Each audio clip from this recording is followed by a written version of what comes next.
જય શ્રી કૃષ્ણ મિત્રો, ચાલો આજે આપણે ગવારસિંગનું શાક બનાવીએ. તમે ઘણી વખત ગવારસિંગનું શાક બનાવ્યું છે, પણ આ રીતે તમે એક વખત ચોક્કસ ટ્રાય કરજો અને બનાવજો. આ રીતે મેં ગવારસિંગ લઈ લીધી છે અને ધોઈ અને તૈયાર કરી લેવાની છે. એક ચટણી તૈયાર કરીશું. એની માટે 6-7 કળી મેં લસણ લીધી છે, સિંગદાણા લીધા છે, લાલ મરચું પાવડર ઉમેરીશું 1 ચમચી, કાશ્મીરી લાલ મરચું પાવડર પણ ઉમેરીશું અને ધાણા જીરું પણ ઉમેરી લઈશું આપણે અંદર. એને આપણે આ રીતે દસ્તાથી વાટી લઈશું. એને આ રીતે એક લસણનો મસાલો આપણે તૈયાર કરી લેવાનો છે. આપણે શાકનો વઘાર કરી લઈશું. તેલ ઉમેરી લઈશું, અજમો ઉમેરી લઈશું, ડુંગળી ઉમેરી લઈશું. આપણી ડુંગળી સંતળાઈ ગઈ છે. હવે આપણે બનાવેલો મસાલો ઉમેરી લઈશું અંદર. સાથે સાથે આપણે ગવારસિંગ પણ ઉમેરી લઈશું. મસાલા કરી લઈશું. ટેસ્ટ મુજબ મીઠું ઉમેરીશું, હળદર ઉમેરીશું, ધાણા જીરું ઉમેરી લઈશું અને મિક્સ કરી લઈશું.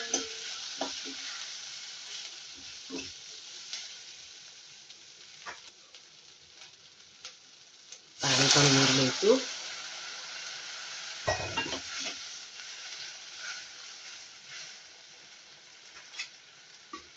હવે આપણે શાકને ચડવા દઈશું. આપણે જોઈ લઈશું કે જે આપણું શાક થયું છે કે નહીં. હજી આપણે થોડી વાર થવા દઈશું, હજુ સિંગો ચડી નથી એટલા માટે.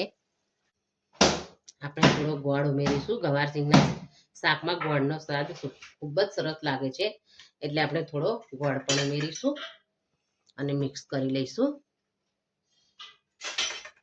હવે ઢાંકીને આપણે થવા દઈશું. ચાલો, શાક જોડે ખાવા માટે આપણું શાક થાય ત્યાં સુધી આપણે એક જુવારનો રોટલો તૈયાર કરી લઈએ. એની માટે મેં આ લોટ લઈ લીધો છે 1 કપ. એને આપણે ચાળી લઈશું બરાબર.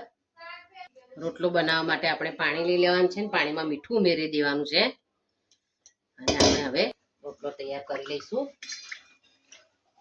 આ રીતે મિક્સ કરીને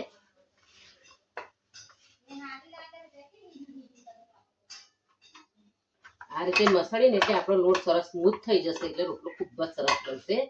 આ રીતે ટ્રેડિશનલી રીતે આ રીતે રોટલો બનાવાય છે. એટલે આ રીતે આપણે મસળી અને લોટને સુવાળો કરી લઈશું.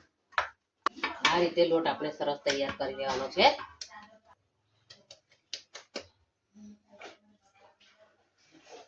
આ રીતે રોટલો બનાવી લેવાનો છે. જો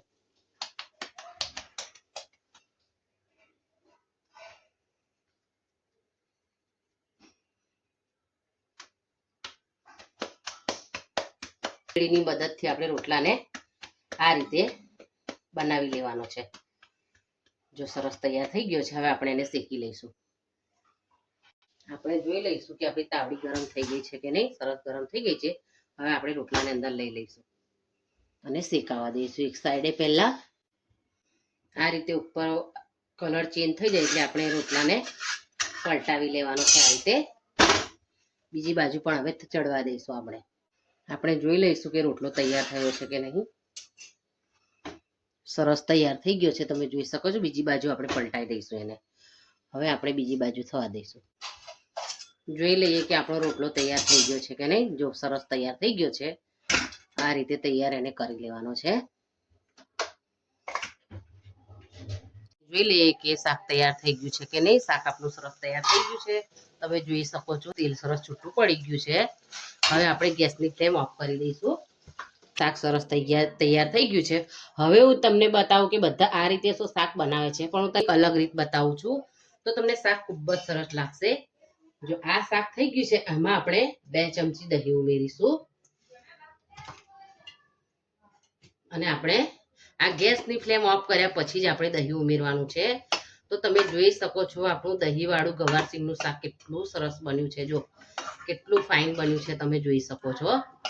આ રીતે તમે એક વખત ચોક્કસ ટ્રાય કરજો ગવારસિંગનું દહીંવાળું શાક બનાવવાનું અને કોમેન્ટમાં મને લખીને જણાવજો કે મારું શાક બનાવવાની રીત તમને કેવી લાગી અને ગવારસિંગના શાકમાં હંમેશા અજમાનો વઘાર કરવાનો.